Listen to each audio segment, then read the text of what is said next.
ملک و قوم اور جمہوریت کے فروغ کے لیے یہ قربانی دے دیتے۔ ہاں، یہ سنہری موقع بھی ہاتھ سے گیا۔ کوئی اور کاروبار بتاؤ۔ تم شکاری ہو جاؤ، نہایت مناسب کاروبار ہے۔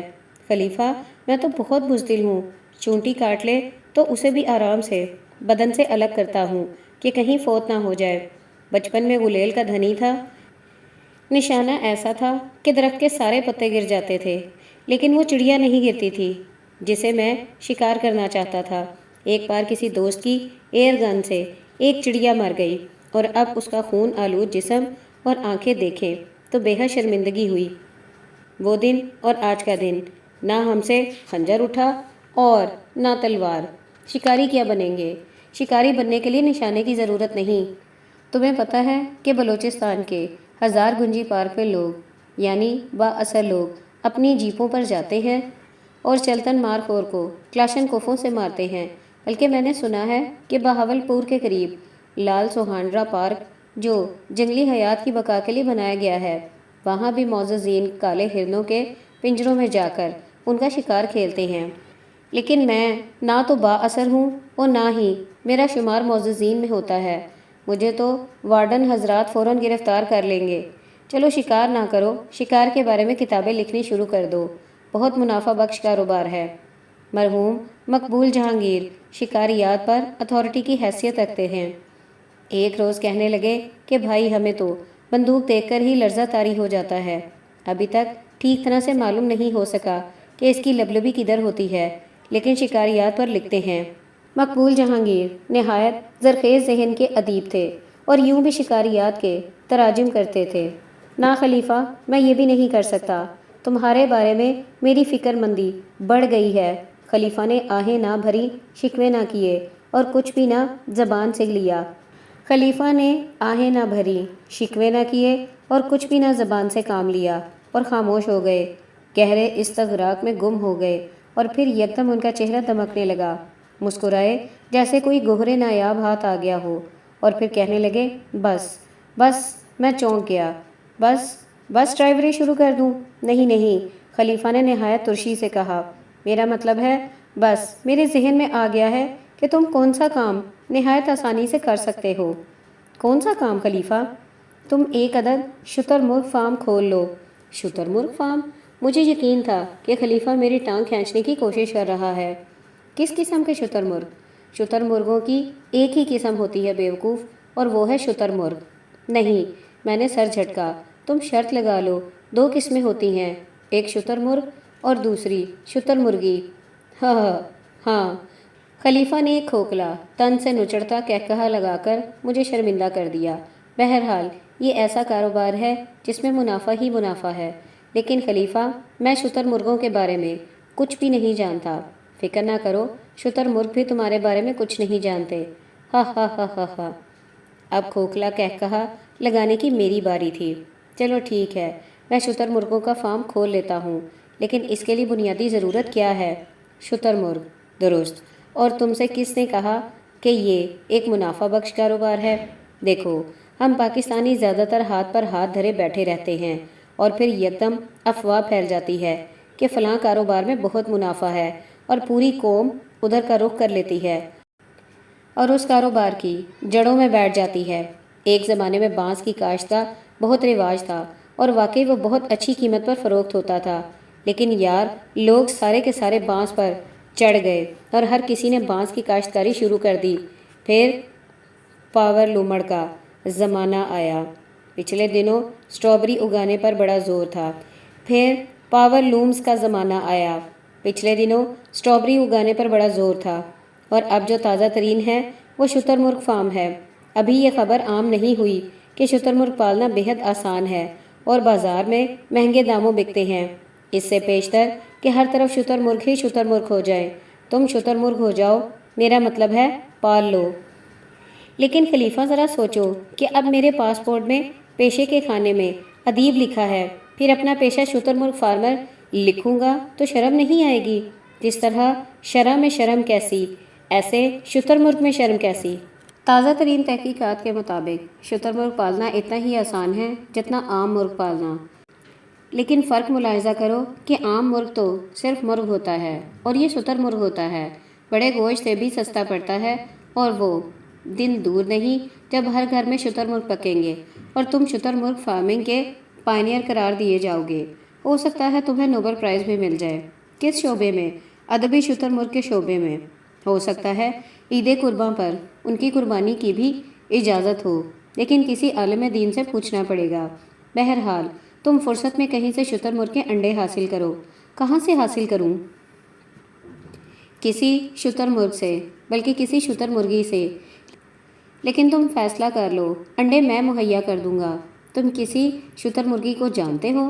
تم زندگی میں کبھی کامیاب نہیں ہو سکتے۔ خلیفہ نے مایوسی میں سر ہلایا۔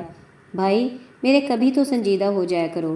یقین کرو میں 100% سنجیدہ ہو چکا ہوں کہ اب میرا مستقبل شتر مرغوں سے وابستہ ہے۔ اور سنو، ہو سکتا ہے ملک میں شتر مرغ اتنی اہمیت اختیار کر جائیں کہ کل کلاں حکومت شتر مرغوں کی ایک وزارت بھی قائم کر دے۔ میرا خیال تھا ایسا ہو چکا ہے۔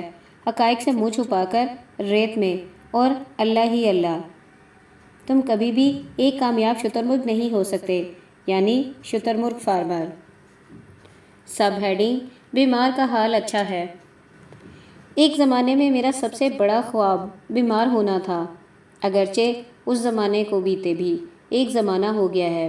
چچا غالب کی طرح ہم اگر بیمار پڑتے تھے تو کوئی نہ ہو تیماردار کی خواہش کرتے نہیں۔ چچا غالب کی طرح ہم اگر بیمار پڑتے تھے تو کوئی نہ ہو تیماردار کی خواہش نہیں کرتے تھے۔ یوں بھی یہ خواہش پوری ہونے کا کوئی امکان نہ ہوتا تھا۔ ادھر ہم بیمار پڑے، یعنی 2-4 چھینکیں آئیں، بدن میں ہلکی سی حدت نمودار ہوئی تو والدہ محترمہ نے دیگر گھریلو کام کاج فی الفور منسوخ کیے اور ہمیں لپیٹ لپاٹ کے بستر میں بند کر کے آؤ نہ دیکھا نہ تاؤ آؤ بھگت میں مصروف ہو گئیں۔ بار بار ٹیمپریچر چیک کیا جا رہا ہے، زبان دیکھی جا رہی ہے، نبض پر ہاتھ رکھا جا رہا ہے، اور دھڑا دھڑ لال کو دعائیں دی جا رہی ہیں، من پسند کھانے تیار کیے جا رہے ہیں اور بلائیں لی جا رہی ہیں۔ اگر بخار میں ذرا تیزی آتی ہے تو فوری طور پر سالم ٹانگا کرائے پر لے کر ہمیں گود میں اٹھا کر بھاٹی دروازے کے مشہور بچہ اسپیشلسٹ ڈاکٹر طفیل کے پاس لے جایا جاتا ہے۔ ڈاکٹر طفیل نہایت موٹے تازے گورے چٹے لاہوریے تھے اور بچوں کی بیماریوں کے ایسے ماہر تھے کہ ان کے ہاتھ لگانے سے ہی بچہ کلکاریاں مارتا اچھل کود میں مصروف ہو جاتا تھا۔ وہ ایک بڑی ساری گھومنے والی کرسی پر برا جمع ہوتے تھے اور ان کے کمرے میں اتنے بچے ہوتے تھے کہ ایک اور بچہ رکھنے کی گنجائش نہیں ہوتی تھی۔ ان کی میز پر اور ان کے کندھوں پر بچوں کے ڈھیر ہوتے تھے۔ مائیں اپنے بچوں کو بازوؤں سے لٹکا کر ان کے سامنے لانے کی کوشش کرتی تھیں۔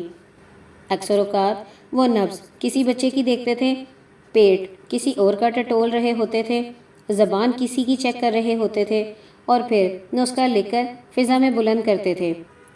تو جس کسی کے ہاتھ وہ نسخہ لگتا ہے جھپٹ کر لے جاتا ہے۔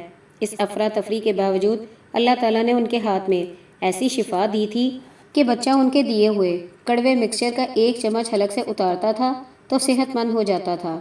انہی ڈاکٹر طفیل کے پوتے نعیم بخاری ان دنوں ہمارے ٹیلی ویژن پر کمپیئرنگ کرتے ہیں، لیکن یہ گئے زمانوں کے قصے ہیں۔ اب تو بیماری سے ڈر لگتا ہے، ڈاکٹر کے بل اور ٹیسٹوں سے ڈر لگتا ہے۔ اگر بیمار ہو جائیں تو کوئی پرواہ نہیں کرتا، ہائے ہائے کرے تو بیگم ڈانٹتی ہے کہ تم میں صبر ہی نہیں، کیوں بچوں کی طرح شور مچا رہے ہو؟ اور بچوں کے لیے یہ تفریح کا مقام ہوتا ہے کہ والد صاحب بیمار ہیں اور ہائے ہائے کر رہے ہیں۔ ڈاکٹر حضرات کو ان دنوں جس بیماری کی سمجھ نہ آئے وہ کہہ دیتے ہیں کہ جی یہ تو وائرس ہے۔ آپ پوچھیں کہ کس قسم کا وائرس ہے تو جواب ملے گا جس قسم کا وائرس آپ کو ہے یہ اسی قسم کا وائرس ہے۔ بہرحال ہم بھی اس وائرس کا شکار ہوئے۔ دن کے وقت گلے میں خراش کے روڈ رولر چل رہے ہیں اور رات کے وقت 3 کمبلوں میں بھی کپ کپاہٹ جان نہیں چھوڑتی، اور اس کے ساتھ بخار بدن میں پھیلتا اور نڈھال کرتا ہے۔ بہت سارے دوست تیمارداری کو آئے، لیکن ان میں سے بہت کم ایسے تھے جن کے دیکھنے سے منہ پر رونق آ جاتی ہے، لیکن ان میں بھولا ریڑھی والا بہرطور شامل ہے۔ بھولا اس سے پیشتر میرے گھر نہیں آیا تھا اور بڑی مشکل سے پوچھتا پوچھتاتا پہنچا تھا۔ باؤ جی آپ تو بڑے اعلیٰ گھر میں رہتے ہو جی۔ وہ ذرا گھبرایا ہوا تھا۔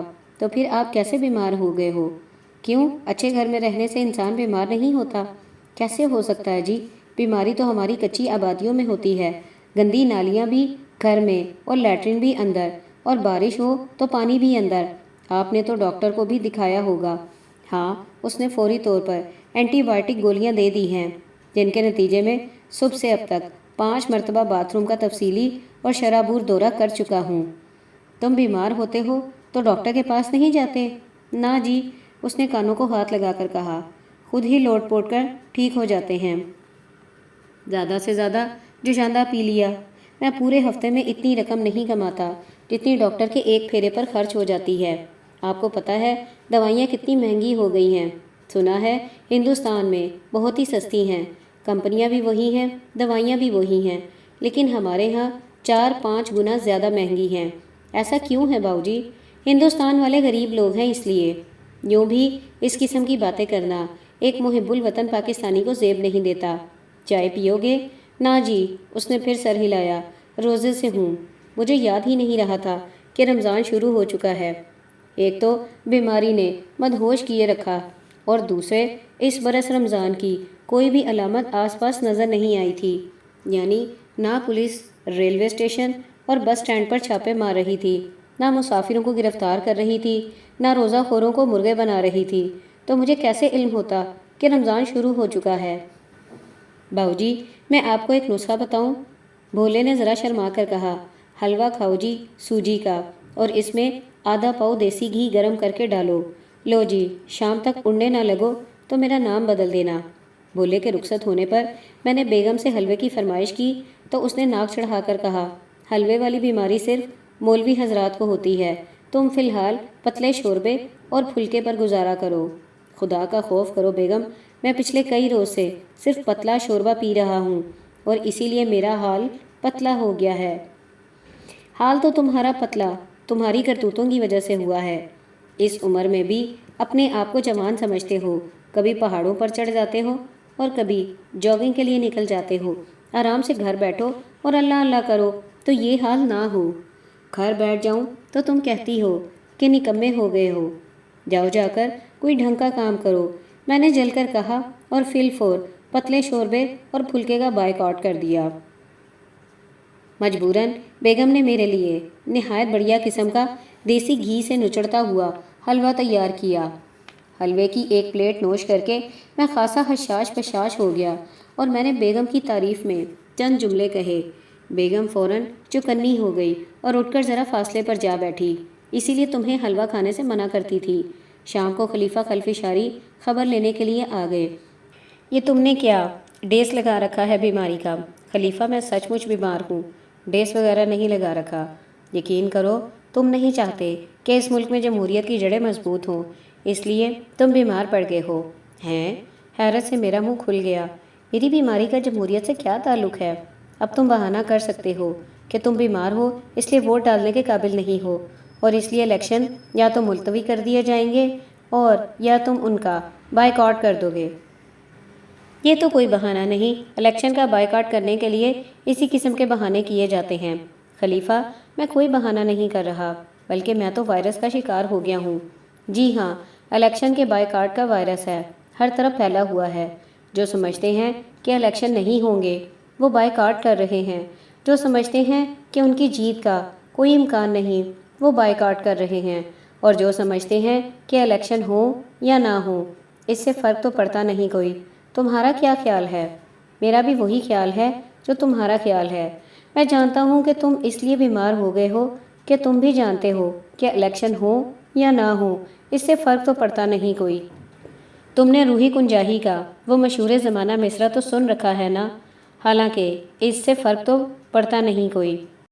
تم ذرا اس سے پہلے کسی بھی الیکشن کے نعرے کو فٹ کر کے دیکھو تو ایک یونیورسل سچائی تمہارے سامنے آ جاتی ہے، مثلاً یہ کہ اس ملک کی تقدیر بے نظیر، حالانکہ اس سے فرق تو پڑتا نہیں کوئی۔ اور آئے گا وہ دوبارہ نواز شریف، حالانکہ اس سے فرق تو پڑتا نہیں کوئی۔ اور ظالموں، قاضی اب نہیں آ رہا، حالانکہ اس سے فرق تو پڑتا نہیں کوئی۔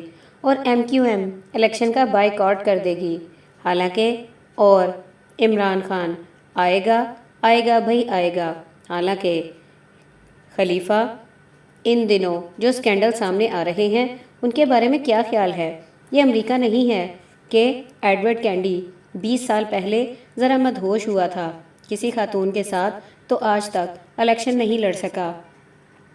یہ پاکستان ہے بھائی میرے، یہاں کسی خاتون کے ساتھ اسکینڈل منظر عام پر آئے تو لوگ خوش ہوتے ہیں کہ کیا زی آدمی ہے۔ ماضی میں 1-2 لیڈران کے سوا کتنے ہیں جو معصومیت کا دعویٰ کر سکتے ہیں؟ متعدد بیویاں اور متعدد معاشقے ہر کسی کا ترہ امتیاز رہے ہیں، لوگ پھر بھی انہی کو ووٹ دیتے ہیں۔ لیکن خلیفہ امریکہ میں تو بقول ہمارے عریانی اور فحاشی کا طوفان آیا ہوا ہے، نہایت بدکار اور شرمناک قوم ہے۔ تو وہ اپنے لیڈران کے ذاتی کردار کے بارے میں اتنے حساس کیوں ہیں؟ کیونکہ وہ سمجھتے ہیں کہ وائٹ ہاؤس میں بیٹھنے والا شخص مثالی کردار کا ہونا چاہیے۔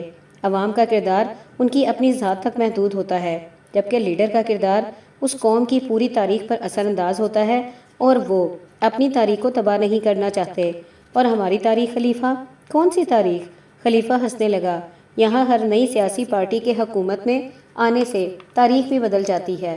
نیا لیڈر وزیر اعظم ہاؤس میں قدم رکھتے ہی پچھلے تمام لیڈران اور ان کے اقدامات کو کالعدم قرار دے دیتا ہے اور اعلان کرتا ہے کہ پاکستان کی اصلی تاریخ اب شروع ہوگی۔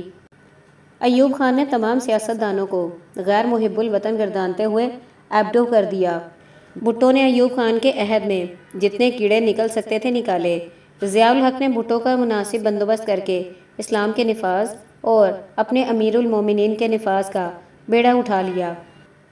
بے نظیر آئیں تو وہ ضیاء کے باقیات کے گرد ہو گئیں۔ نواز شریف کا دور آیا تو انہوں نے بھائی کہاں تک سنو گے اور کہاں تک سناؤں؟ ارے تم تو اونگ رہے ہو۔ ہاں، میں نے چونک کر کہا، خلیفہ یہ تم میری تیمارداری کے لیے آئے ہو یا مجھے مزید ڈپریشن میں مبتلا کرنے کے لیے؟ میں بیمار آدمی ہوں، میرا کچھ خیال کرو۔ پوری قوم بیمار ہے، اس کا کسی نے کچھ خیال کیا ہے؟ جو آتا ہے وہ جمہوریت کی دوا تجویز کرتا ہے۔ تم دیکھ لینا، اب بھی وہی آئیں گے، وہی کھائیں گے، وہی موج اڑائیں گے اور تمہیں جمہوریت کا مکسچر پلاتے رہیں گے۔ احتساب کوئی نہیں کرے گا کیونکہ سبھی ملوث ہیں، بس یہی وائرس ہے۔